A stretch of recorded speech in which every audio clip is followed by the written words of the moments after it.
Olá, bem-vindo à segunda temporada do Imunocast, o podcast onde a gente descomplica assuntos médicos e deixa tudo mais acessível e simples para todo mundo. Eu sou a Verônica Tavares, sou médica alergista e sou apaixonada em traduzir linguagem médica para a vida real. E eu sou Lígia Machado, também médica alergista e imunologista, e aqui a gente conversa de forma leve, questiona e até ri da rotina médica e das histórias que ela traz. Então, se na primeira temporada eu e a Lígia te levamos para dentro do nosso consultório, agora te convidamos para vir para a nossa mesa, com histórias, ciências e convidados incríveis. Então aperta o play, aumente o som e vem com a gente porque essa temporada promete.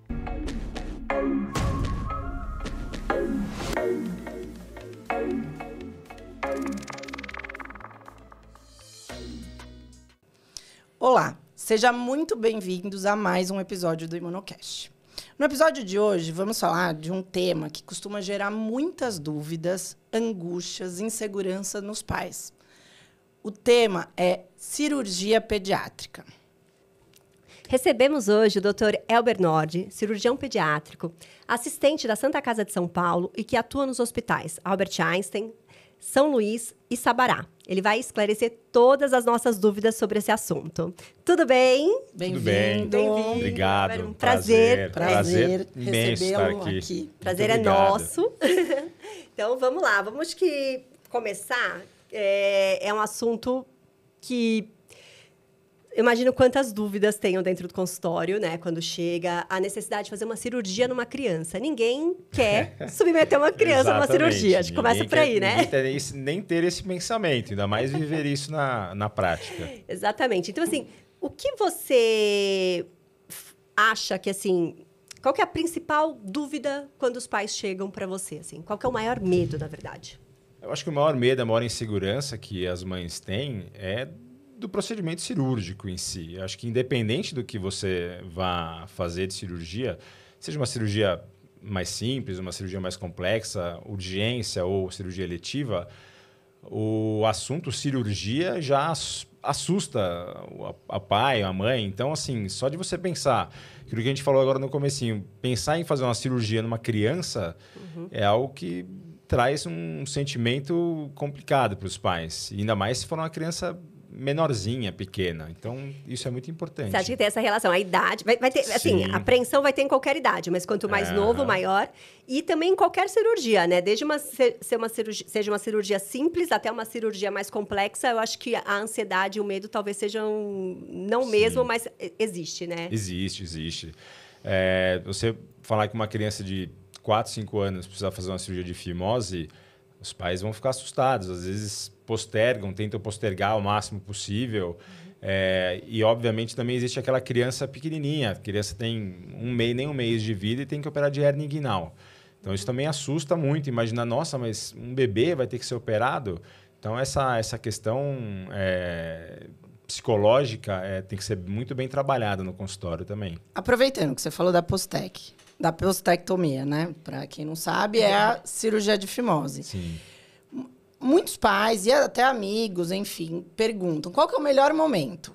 Hoje é bem discutível aí qual que é as indicações, mas qual que é o melhor momento? Logo que nasce ou já um pouquinho maior? Para você fazer a cirurgia de fimose, a gente costuma esperar pelo menos até 1 ano de idade. Porque antes desse período de 1 ano, é natural que as crianças nasçam com aquela pele recobrindo a cabecinha do pênis, que é a pele do prepúcio.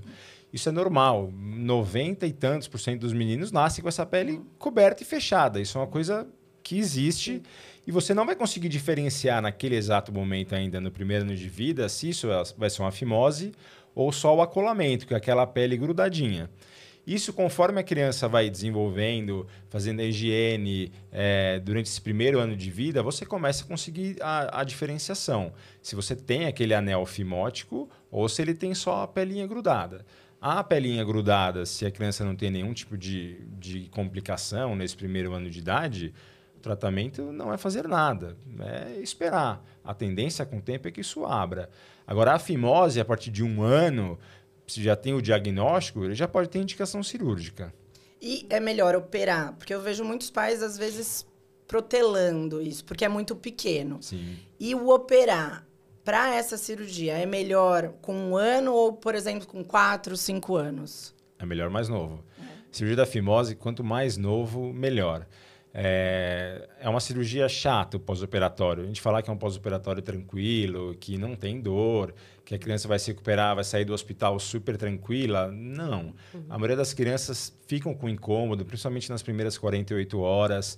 Fica um edema, fica um processo inflamatório. Então, é incômodo, não tem jeito.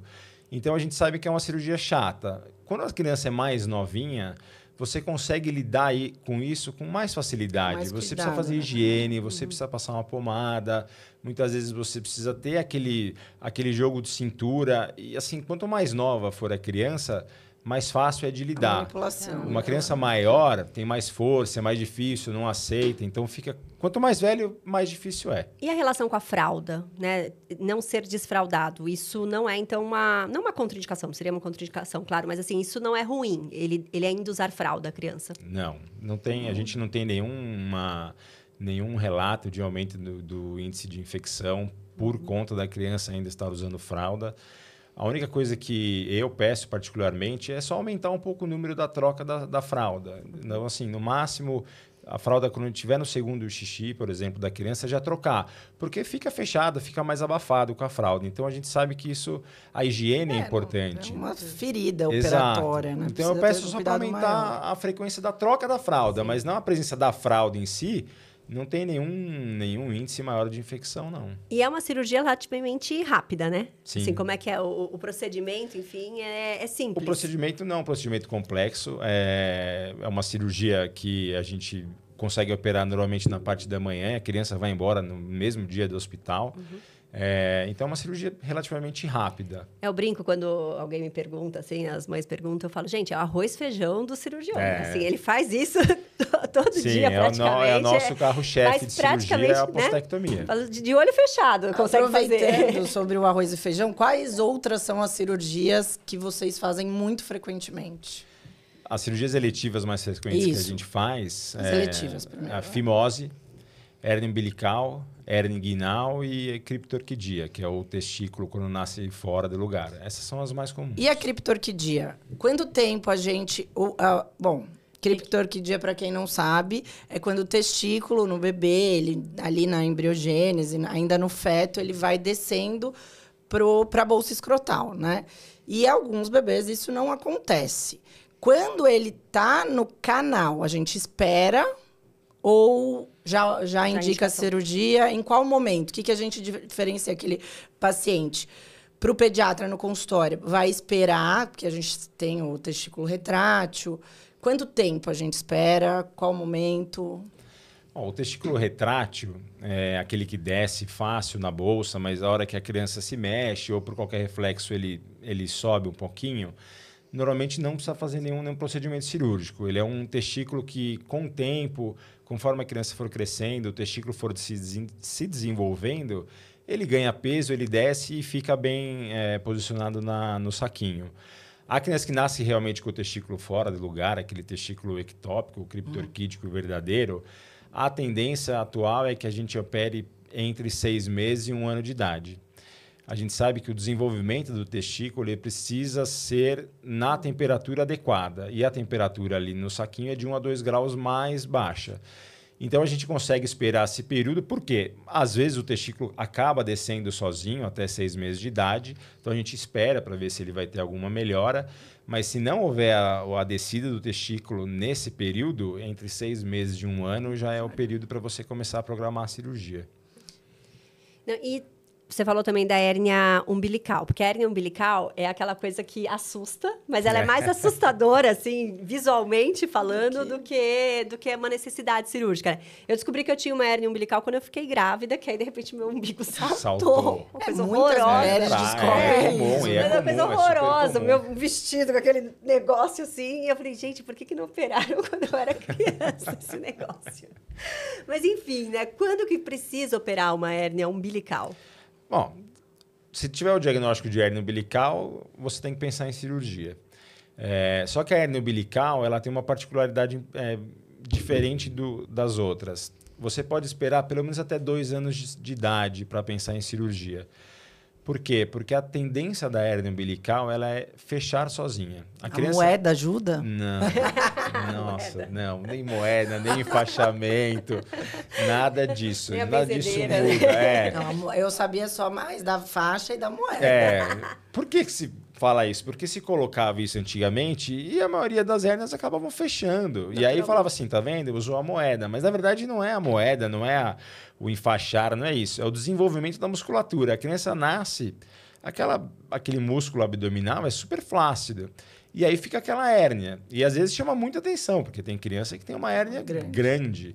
E aí você olha a marca na roupa, a mãe fica incomodada, e a criança chora, mas não chora por conta da hérnia, então a hérnia fica saltando para fora. A hérnia não dói. Não dói.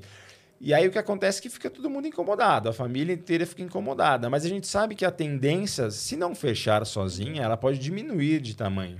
Diminuir de tamanho, você tem uma incisão menor, menos pontos, a recuperação é mais rápida.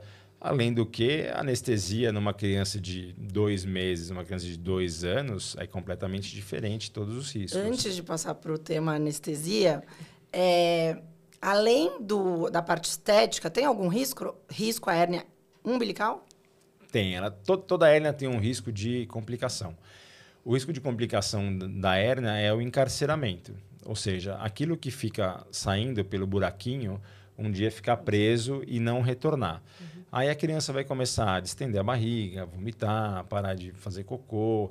Isso é uma urgência. Mas a gente sabe que na hérnia umbilical, a chance de encarceramento em criança é muito baixa.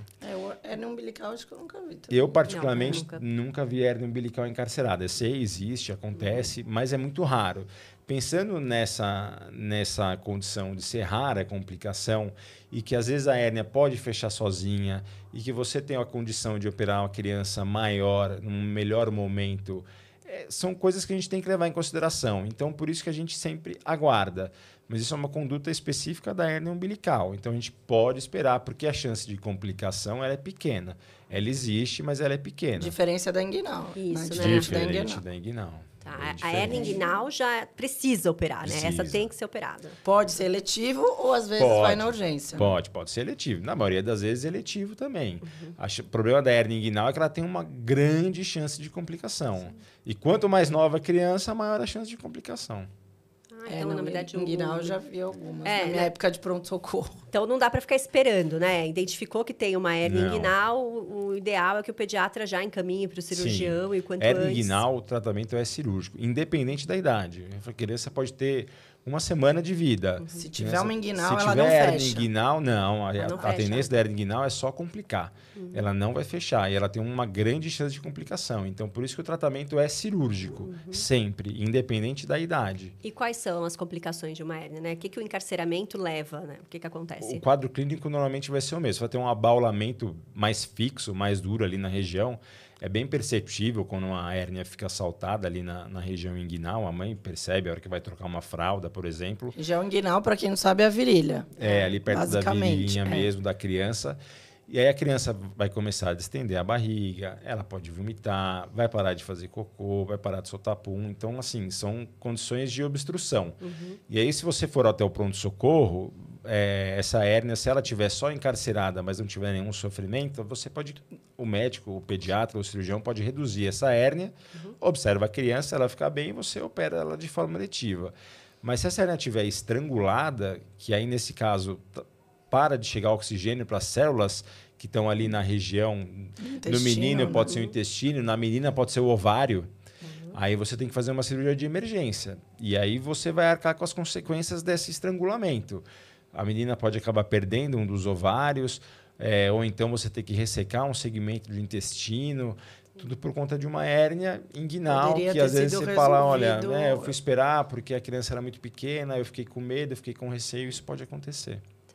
E aí, falando ainda dessas questões de urgência, tudo tem a questão da parafimose, que também é uma... Quando prende, né? O que é a parafimose? O que é a parafimose? A gente sabe, mas as pessoas não. A fimose é o seguinte, a fimose é aquele estrangulamento da pele que recobre a cabecinha do pipi. E aí você tem alguns níveis. Você tem um nível super fechado, onde você não vê absolutamente nada. um nível que você consegue ver o canalzinho ali do xixi a hora que você traciona, e um nível que você consegue tracionar e esse anelzinho que fecha, ele passa a cabecinha do pênis e ele trava embaixo. A hora que isso daí desce e trava, se você não reduzir seria devolver a cabecinha lá para dentro, o que acontece? Ele pode começar a estrangular. E aí você tem a parafimose, ou seja, esse anelzinho da fimose que fica na pele, ele desceu e cravou a cabecinha. E aí começa o quê? A inchar, porque você começa a diminuir o retorno do sangue da cabecinha, ela começa a inchar, inchar, inchar. E aí tem que ir no pronto-socorro, tem que fazer manobra, às vezes tem que fazer cirurgia de emergência também. Então, isso é um dos motivos da gente indicar a cirurgia de fimose, por conta do risco de parafimose, fora todas as outras indicações. E assim, ainda voltando na questão da fimose, que eu acho que é uma dúvida bem comum, mesmo que não tenha o risco de uma parafimose, por questão de higiene e tudo mais, poderia ser uma indicação também, né? Acho que é uma decisão da família junto com os médicos, mas pode ser uma questão também para se solicitar a cirurgia. Claro. Quando a criança tem fimose, dificilmente você consegue fazer a higiene de forma adequada, a não ser que você consiga expor e depois ficar devolvendo, mas é muito difícil. E a criança reclama, incomoda, dói. Então, essa questão da higiene ela é super importante. Você previne infecção, previne complicação, e a gente sabe que o câncer de pênis na vida adulta, ele está intimamente relacionado à higiene. Claro, não vai ser uma criança de 2, 3 anos, você não vai pensar nessa situação para a vida adulta. Mas a higiene, a limpeza... Mas sabe que eu falo isso para os meus pacientes? Quando a mãe pergunta, obviamente, hoje eu só faço mais alergia imuno, mas quando eu falava de pediatria, eu falava, é uma coisa que, obviamente, não é indicação agora, mas lá para frente... E junto com a indicação do quanto antes operar, melhor. Sim, sim. Você opera fimose na idade adulta? Uma pergunta. Não. Atualmente só criança, só. Mas adolescente ainda? Adolescente sim. Tem muita criança que passa até em ebiatra e tal, mas... Mas a recuperação é ruim, né? Eu já tive um paciente. É ruim. 5, 6 anos, eu acho. Nossa. É muito difícil, eles sentem bastante. Não tem jeito. A criança fica sensível, a sensibilidade é chato. Pós-operatório, a gente costuma alertar bastante. Tá. E a gente falou das cirurgias eletivas, né? E cirurgia de urgência, assim, além da que a gente falou da hérnia, da parafimose, elas são uma urgência relativa, né? Porque às vezes dá para, se tiver bem... A grande maioria você consegue resolver para resolver o problema na hora, para consertar eletivamente. Sim. Mas e o que é urgência, assim? Ali tem que ser naquela hora. Bom, a mais comum que a gente faz é a apendicite, né? A apendicite aguda, como em qualquer lugar do mundo, é a cirurgia de urgência mais comum. A gente pega uma faixa etária importante desses pacientes. A apendicite, um dos maiores índices de apendicite é na segunda década de vida. Então, eles acabam entrando nesse espectro ainda do cirurgião pediátrico. Então, a gente acaba operando bastante apendicite. É bem comum, claro. Toda apendicite, o tratamento tem que ser individualizado para você entender como que a criança está naquele momento. Se a criança veio numa fase inicial, se ela veio numa fase mais intermediária ou numa fase mais avançada. Tudo isso vai nortear o tempo de cirurgia, o tempo de internação. Então, é uma coisa que a gente tem que individualizar. Mas é a cirurgia de urgência. Claro, não é uma coisa que você pode programar o jejum pelo risco da anestesia e tudo mais. Não é a emergência muitas vezes. Emergência. Precisa ser naquela hora. Exatamente. A gente considera isso, a apendicite, como uma urgência. O que seria uma emergência? Uma torção de testículo. Então, assim, eu costumo sempre falar que dor testicular tem que ser super valorizada em criança. Porque é impossível, em casa, você olhar e falar, nossa, isso é uma torção de testículo. É impossível você mandar uma foto para o pediatra e ele falar, não, isso não é uma torção de testículo. É impossível. Então, toda dor testicular ela tem que ser valorizada na hora a queixa. Dor testicular é igual ir ao pronto-socorro. E chegar ao pronto-socorro, de preferencialmente, se possível, fazer um ultrassom Doppler, que é aquele ultrassom que vê vascularização, porque o tratamento da torção do testículo é cirurgia de emergência. Porque se não operar, o que acontece? Cada tempo que passa, você diminui a chance de salvar o testículo. A gente sabe que faz 12 horas, porque às vezes adolescente, infelizmente, eles têm vergonha de contar que estão com uma dor testicular, às vezes os pais acharem que eles estavam fazendo alguma coisa errada, enfim, aquela coisa que é normal para o adolescente. Então, às vezes, eles começam com dor uma noite e ficam o dia inteiro, passa a noite inteira com dor, fala que está com dor de barriga para a mãe tomar um remédio. Só que aí chega uma hora que fica insuportável. Aí você chega no pronto-socorro, poxa, coitado da criança já está com tanto tempo que a chance de você conseguir salvar esse testículo é quase zero. Nossa. Então, assim, essa questão de horas, então, é importante. E mais ou Sim. menos quanto tempo, assim? Tem 12 horas, 6 horas? Eu sei que é quanto antes, melhor, mas assim... quanto antes, melhor. O que a gente tem, assim, é uma previsibilidade de até 6 horas. Tá. A chance de você conseguir salvar o testículo, e quando a gente fala de salvar o testículo, é a gente conseguir distorcer na cirurgia, a gente fixa ele... E a longo prazo a gente vai saber quais são as consequências, desde consequências mínimas até consequências maiores dele ter uma atrofia. Mas a gente sabe que até 6 horas do início da dor, a gente tem uma chance maior de recuperação. Além disso, já começa a cair bastante. Então, às vezes, na verdade, você até consegue fixar um testículo que tenha mais tempo, mas ele pode atrofiar, sei lá, 50%. Sim. E aí, mas você mantém, claro, a chance de você ter um testículo, mesmo que ele seja um pouco atrófico, mas funcionante, é ideal para a criança, mas a chance diminui bastante. Mas 6 horas, se você for pensar, é pouco tempo, É né? pouco você tempo, tem que até ter... alguém falar, você falar, nesse dia, porque uma dor... É. Às vezes, óbvio, a gente sabe que tem pais, mães que já, numa dor, já tá no pronto-socorro, mas a grande maioria dá um às remédio, vezes não tá em casa, espera. o pai e a mãe não tá em casa, a hora que ele começa a dor. Claro, você tem trauma testicular também, mas a gente tá falando do episódio que ninguém imagina, ninguém vê que acontece. Então, isso é legal você falar. Então, na torção, você não tem um trauma, né? Você não tem uma história, bati, não. Aparece realmente do nada. Sim, do nada. A criança começa a relatar uma dor testicular. Isso acontece porque o testículo ele tem uma fixação ali dentro do saquinho. E, às vezes, essa fixação não foi bem realizada, digamos assim, entre aspas, durante a gestação e não tem um motivo específico. Então, ele fica solto. E aí ninguém vai saber o porquê, não tem um motivo específico, ele pode acabar girando e aí você interrompe o fluxo de sangue para o testículo. Sim, e aí é correr para o hospital sem dúvida nenhuma numa situação como essa. Correr pro hospital. E tem alguma coisa visual, acho que é legal, né? A gente assustou aí da questão da dor, mas tem alguma coisa visual que os pais podem ficar de olho e desconfiar, mesmo antes de uma dor mais intensa, alguma coisa que chame atenção ou não? Inchaço? Você diz em relação à torção. Se for uma coisa muito inicial, o máximo que você, às vezes, consegue perceber, e, obviamente, é muito difícil todo mundo perceber, a gente chama de horizontalização do testículo. É muito difícil. O testículo, teoricamente, ele fica numa posição mais vertical no eixo dele. Ele fica mais vertical. Quando você tem uma torção, ele pode horizontalizar. Mas isso pode ser sutil. Exato. Pode É uma coisa assim muito difícil de uma pessoa pai, leiga para uma mãe, perceber. exatamente, perceber, né? Acho que não. Lógico, não tem conforme for passando o tempo. Hoje em dia, elas veem cada vírgula. Hoje em dia você tem fotos na internet, não, acho que bom, né? Mas se você passar um pouco mais, vai começar a inchar, vai ficar com edema, aquela região vai ficar mais inchada e ela vai perceber que alguma coisa está fora do normal.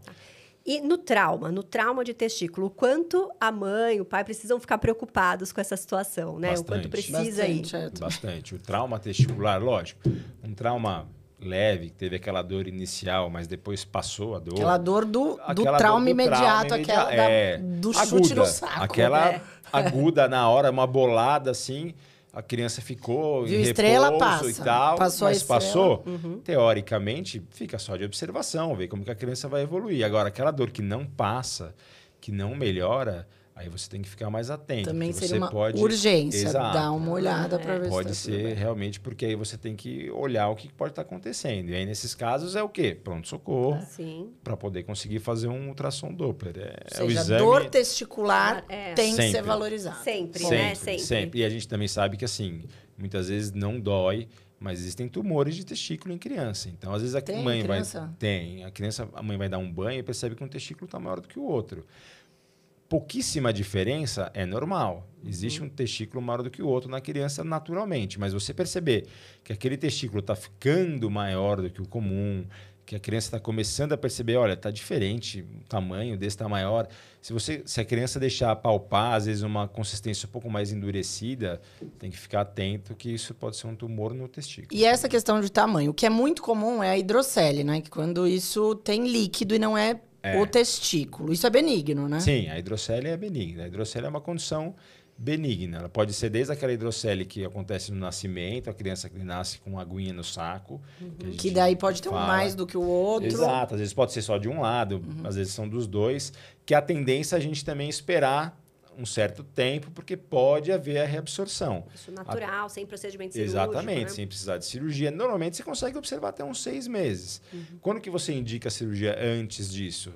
Se a gente tem uma hidrocele que a gente chama de comunicante, ou seja, aquela que tem dia que está maior, tem dia que está menor, e esse conteúdo que está ficando maior, está ficando muito maior, incomodando, aí você pode pensar em fazer uma cirurgia antes desse período, ou se passou desse período de 6 meses e a criança mantém a hidrocele. Aí você também já tem que pensar num procedimento cirúrgico. Tem relação ter uma hidrocele maior, a comunicante, com torção de testículo? Não. Por ficar... Não, a princípio não. Não tem relação.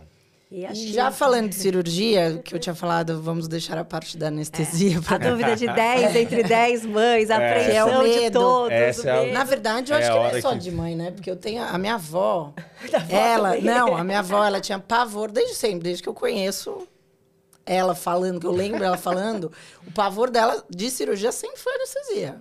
Do que Mas eu acho for. que é uma coisa, talvez, meio cultural, né? Acho que todo mundo tem um pouco, Sim. mas eu acho que vai um pouco de como era antigamente feito as anestesias. Assim, hoje você tem, né, num hospital aqui em São Paulo, um anestesista por sala, uma pessoa que vai cuidar daquilo. Antigamente você tinha 3, 4 cirurgias e um anestesista para cuidar de tudo. Então, eu acho que isso gerou, talvez, a maiores complicações e aí, né, criou-se esse medo. Mas hoje em dia, ainda é um tema de apreensão, mas não precisa ter medo de cirurgia, né? Não. Da anestesia. É um procedimento de risco. Lógico, todo procedimento todo- tem um risco. Isso Exato. não tem como você fugir. A cirurgia, você tem um corte, você tem ponto, você tem o risco de infecção, de sangramento, Tem medicações. tem todas as medicações. Então, a anestesia também entra nesse rol de possíveis complicações. Tudo que a gente faz nesse momento pré-cirúrgico é para evitar complicação. Então, é importante para a cirurgia eletiva. A criança não pode estar doente para fazer a cirurgia eletiva. A criança tem que estar bem de saúde, ela não pode estar usando nenhum antibiótico. Ela está tomando um antibiótico porque ela teve uma otite, mas ela já está bem. Já está no fim do antibiótico. Não, a criança tem que estar bem a longo prazo, ali 2, 3 semanas sem nenhum tipo de medicação. Se ela tiver qualquer complicação infecciosa, será que foi um antibiótico que ela tomou que não tratou, é o pós-operatório? Então a gente tem que ter tudo isso em mente. É importante o jejum para fazer anestesia. Por quê? Porque em criança, na grande maioria das vezes, a anestesia é anestesia geral. A maioria das mães perguntam, não dá para fazer sedação?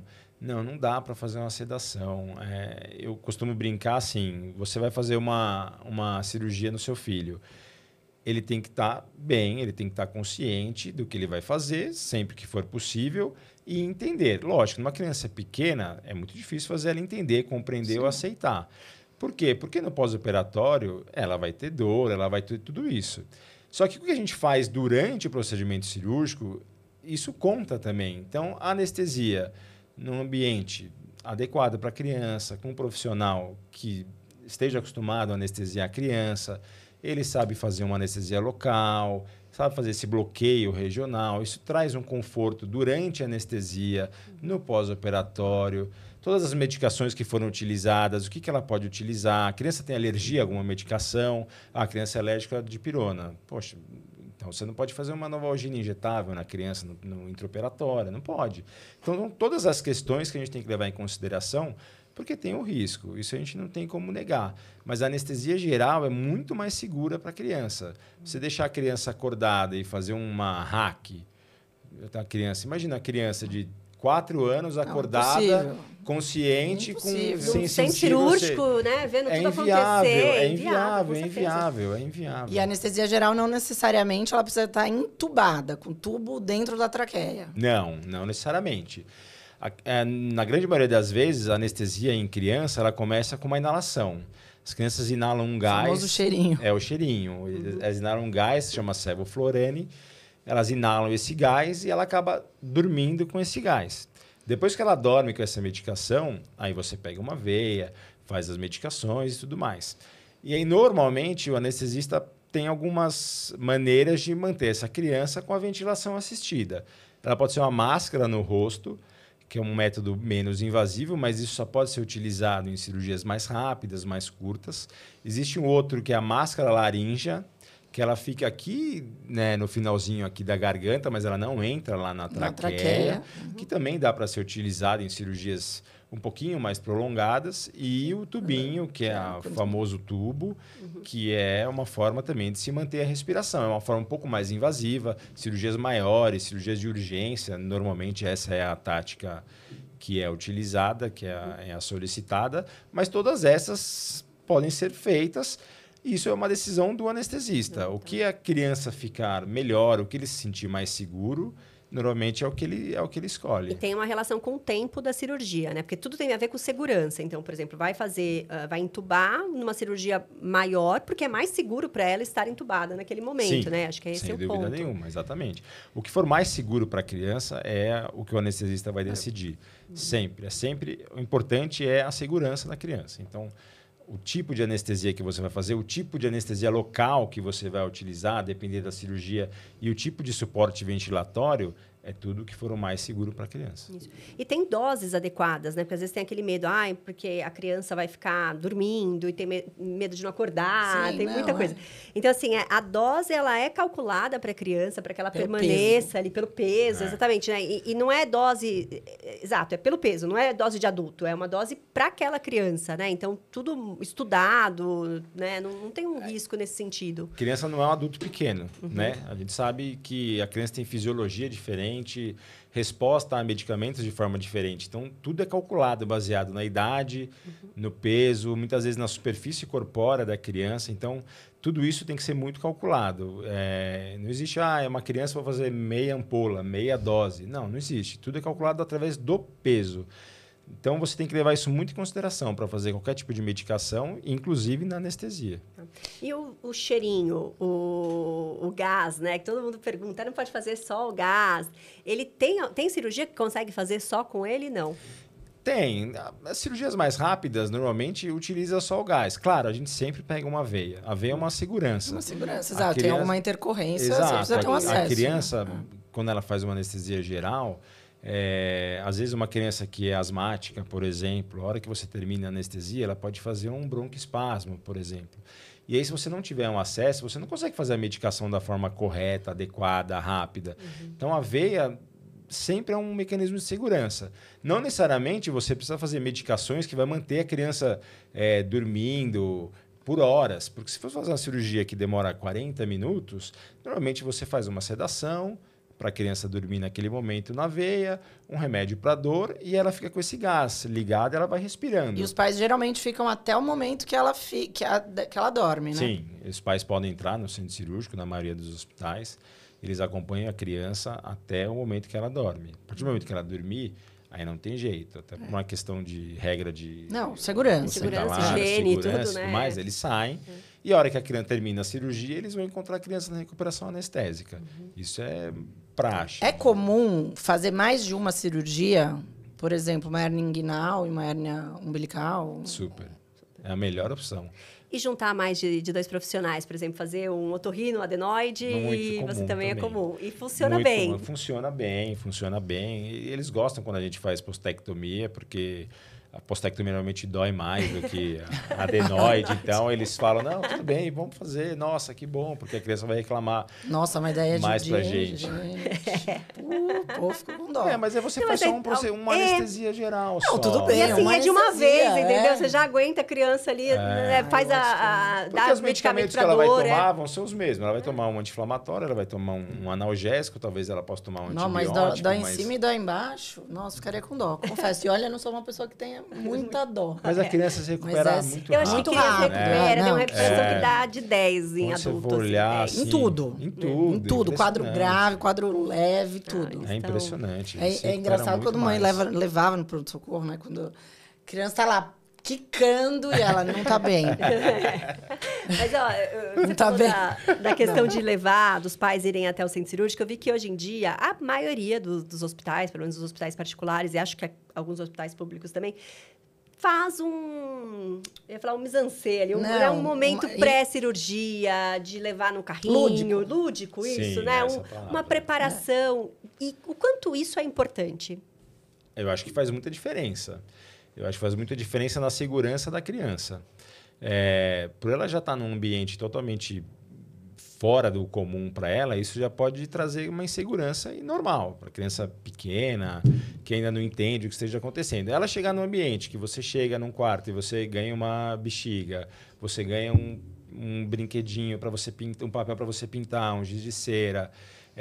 Eu costumo falar para as mães que elas podem levar algum brinquedo da criança, ou um bichinho de pelúcia que a criança está acostumada a ficar. Que tenha segurança. Ou um brinquedo que a criança, ou o menino ou a menina gosta muito de brincar, levar junto. Sim. E aí, muitas vezes a gente faz até um curativo nesse brinquedo da criança. Então a criança olha para ela, tem um curativo, o brinquedo também tem um curativo, ela se relaciona aquilo, ela poder entrar num carrinho, às vezes no centro cirúrgico, é uma coisa legal, ela vai se divertir. Ela vai quebrando. Aquele medo, Às vezes a gente consegue levar aquele robozinho que projeta o espaço no teto do centro cirúrgico, então a criança também entra num ambiente que é um pouco menos hostil para ela. Então isso traz Ela vai ter medo? Vai, mas o menor tempo possível, talvez, ali. É difícil a gente conseguir entender como eles vão pensando, principalmente pequenininhos. É natural eles terem medo, mas você conseguir fazer com que isso seja o menor tempo possível, eu acho que faz muita diferença. E eu acho que isso deve fazer diferença até para os pais, né? Porque você vê o seu filho mais tranquilo, mais calmo, você vê que tem uma equipe preocupada com ele, preocupada com essa questão, que não é só o ato cirúrgico, né? Mas preocupada em fazer aquela criança se sentir bem. Eu acho que isso começa desde antes, desde do momento que decidiu operar. Sim, eu acho que os pais têm que conversar em casa, ser muito claros do que vai acontecer e aberto, falando a verdade. Eu tenho um pouco de aflição daqueles pais que ficam sempre tentando mascarar, amenizar. E, por exemplo, na vacina, não vai doer. Vai doer, mas vai ser rápido. Vai ser rápido, é pro seu bem, né? Então, eu acho que isso é importante até para dar uma segurança de que tudo que o pai fala é verdade, né? Não, e até o profissional. Assim, é aquilo, eles vão acreditar no que o pai e a mãe estão falando. Então, assim, é importante. Eu acho que se a criança tem a capacidade de discernir... Isso, óbvio. Obviamente, tem crianças, tem idades que não... Lógico, não tem uma criança de 2 aninhos, se o pai falar, ela vai continuar brincando o que ela está fazendo. É aquilo. Mas se aquela criança tem uma capacidade de entender, eu acho que é super justo você ser sincero e falar a verdade. Até porque ela vai passar pelo pós-operatório. Exato. Ela vai sentir, ela vai poder verbalizar tudo o que aconteceu. Exatamente. Né? Então, eu acho que é importante. Isso ajuda a transitar nisso de uma maneira menos traumática. Pós-cirurgia. Como que é feito esses segmentos? É diferente, talvez. Daí, uma pergunta até que, como veio a gente pensando nas perguntas. O pediatra, nós, alergo-imuno, a gente tem um tratamento longo, a gente tem uma relação longa com os pacientes. E o cirurgião pediátrico? Olha, normalmente o cirurgião pediátrico é aquilo. Resolveu? Você faz a cirurgia, a criança retorna ali uma semana, 10 dias no pós-operatório, a gente vai se falando, e aí ela pode retornar daqui uns 30, 40, 60 dias, depender de como tiver a evolução. E aí, a hora que a mãe levanta, ela fala, espero que a gente nunca mais se veja. Entendeu? Porque assim... se vê muito é que tem alguma coisa que entra naquilo que a gente falou desde o começo. Olha, o medo de operar é muito grande. Então, assim, olha, já operei agora, então eu espero não operar mais. Porque a gente falou de operar duas coisas juntas. Já para resolver tudo. Já resolve, entendeu? Mas então, existem assim, doenças que precisam de acompanhamento com o cirurgião pediátrico a longo prazo? Tem. A criptorquidia, normalmente, a gente faz um acompanhamento mais a longo prazo. A evolução do testículo, ela é super importante. E a gente não tem como prever como que esse testículo vai se comportar na hora que ele entrar na puberdade. Então, a criança operou lá com 2 anos de idade. Você fez a cirurgia, fixou o testículo, mas o quanto que essa temperatura fora do normal comprometeu o desenvolvimento? É normal um testículo que nasce fora do lugar ser menor do que o outro. E a bolsa escrotal também, né? Também. Às vezes ela fica menor, mais hipoplásicazinha, você para descer e tal. E aí você não sabe como que esse testículo vai evoluir. Então você normalmente faz um acompanhamento, às vezes só anual. Só anual para você ver como é que está a situação, ver se está tudo bem. Então você faz. Doenças crônicas, tem muitas doenças crônicas, renais e tudo mais, que o uro normalmente acompanha, que você não consegue dar alta para o paciente. Não dá, é uma criança que pode descompensar do problema a qualquer hora. Então, você tem um acompanhamento crônico. Mas essas doenças, essas cirurgias que a gente faz são no dia a dia, as mais comuns, as mais comuns, teoricamente, uma hérnia inguinal, você operou, cicatrizou, a criança ficou bem, não tem por que você ficar fazendo a criança retornar no seu consultório, porque a hérnia que foi tratada, teoricamente, ela recuperou, fechou. A fimose, a hora que você abriu, cicatrizou, ficou certinho, abriu, não teve nenhum problema, acabou, ele vai ser para a vida inteira. Sim, e o pediatra segue, E o pediatra, né? Se e achar o que em pediatra algum vai momento acompanhar, ele vai passar no bom. pediatra. A gente também entende que ele vai passar no pediatra e vai acompanhar. E aí eu lembrei aqui de uma dúvida que também já me perguntaram, que eu acho que é interessante. O cirurgião pediátrico, ele é primeiro cirurgião geral, Sim. né? Ele não é pediatra, né? Que é Não. uma dúvida que tem, Muito às vezes as comum. pessoas... A formação. É, a Como você formação. chegou na Isso, como é que chegou na cirurgia pediátrica? A nossa formação é cirurgia geral e depois cirurgia Quantos anos? pediátrica. Atualmente, 3 de geral e 3 de pediátrica.